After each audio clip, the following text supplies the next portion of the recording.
Бекболот Кочкор районунун Кара Суу айылынын Көкбөрү командасынын капитаны. Бүгүн команданын Нарында оюну бар.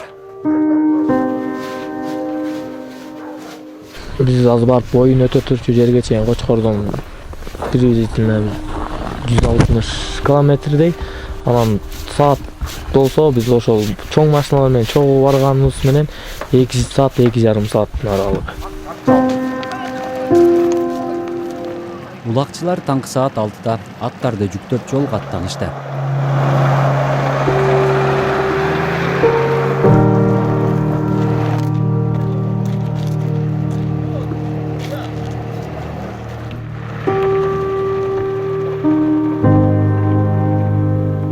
Аттар келгенче Бекболоттон ушундай шерине канча убакытта бир болуп турарын сурадык.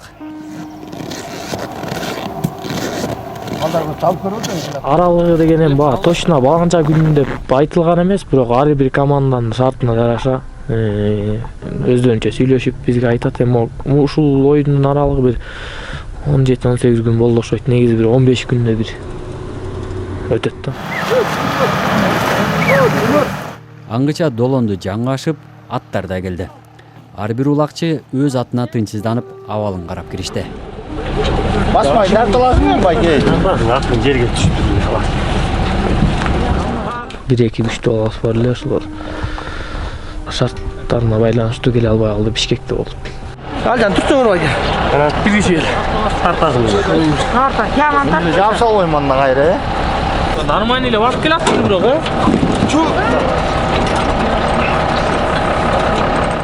Таң 6-да чыккан команда саат 10-до Жалгыз Терек айылына кирип келди.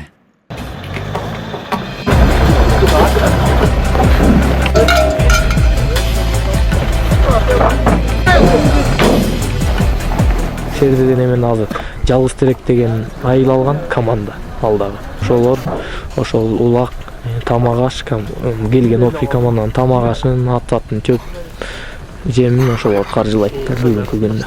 Бизге кайра ошондой эме шеринен очерети бизге жетсе, биз дагы ошо тамагашыбызды, теке-мекебизди барын дайындап өткөзүп беребиз. Кочкор айылында ошо кар жокко байланыштуу нарындык туугандардын жери ушундай карлуу келет эмес. Анан эми буюрса аттарыбыз ойноор деген үмүттөбүз. Кар көрүлө аттар да булар эми жаңы-жаңыдан үйрөнүп атат, эми буюрса үйрөнүп кетет. Шерине оюнга жалпысынан 9 команда келди. Кара Суудан башкасынын бардыгы Нарын районунун командалары. Бекболоттун командасы эң алыс жактан келип, Нарындын 10 айылы менен ойномой болду. Эми бүгүнкү оюн жакшы эле деңгээлде өтөт го деп ойлойм.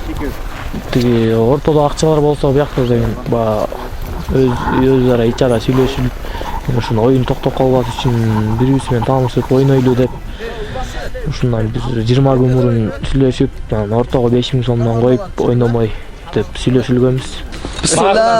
Келеме? Конокторла. Азамат байке. Алгачкы оюнду болсо Жалгыз Терек менен Аккыя айылдары башташты. 1-2. Актала районунун Аккыя деген айылы. Анан азыркы биз жерде оюнду өткөзүп аткан, шерин оюнду өткөзүп аткан айыл Жалгыз Терек. Анан Нарын районунун 10 деген командасы, 10 деген айыл. Анан Кочкордон келген биз Кара Суу айылы, биздин группадагылар ушулар.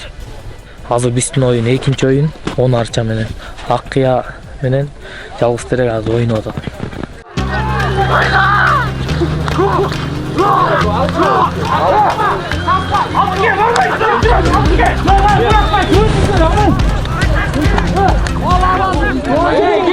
Үй ээлери Жалгыз Терек айылы Аккыяга 3-0 менен утулуп калды. Ал эми 10 айылы менен азыр Бекболоттун командасы ойнойт. Амин келе. Амин. Бурай.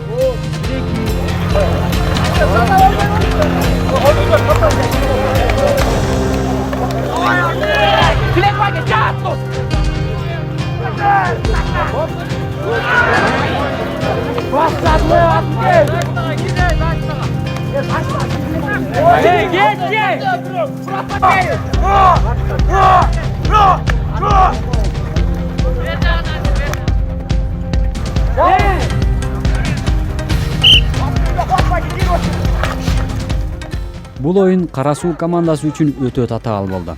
Команданын тактикасы ишке ашпай, аттар оор кыймылдап, эң негизгиси Бекболоттун да колу жүрбөй койду. Онарча арт-артынан чабуулун күчөтүп, акыры бир улак салып, Кара Сууну оюндан четтетти. Мындай болуп калды эми. Оюн жүрбөй койду. Башында айтып кеткендей, 1-2 балас келбей калды эле. Ошолордун жоктугу болуп калды ортодон. Ортого ойногон балдар.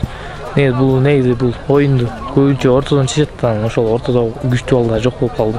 Эки атта тең күчтүү балдар бар эле, ошолор жок. Ошон үчүн оюндан утулуп калдык 1-0 менен. Жок, мен монда кайрылдымбы? Кайрылганда дече, ошо казан түндөн деле алып койсо болмок да. Тимирбаев бар болчу.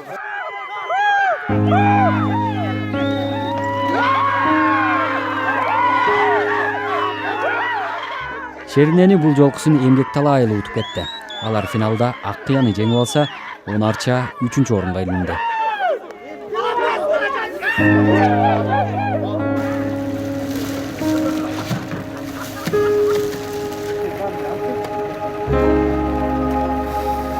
Шаабайлары сууган Кара Суу командасы эми кайра долоонду ашып Кочкор өрөөнүнө сапар алышы керек. Келгенде эле жолдо улам токтоп, аттарды карап барбаса, бири-бирин тебелеп салышы мүмкүн.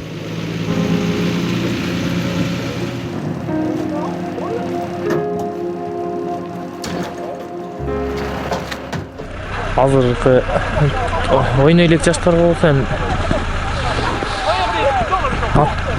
атты көп минип, кызыгып, ушул көпөр оюн ойнойм десе, чындыгы менен кызыгып, башот менен ушул булакка киришип, жакшы оюн ойносун деп айтып кетмекмин.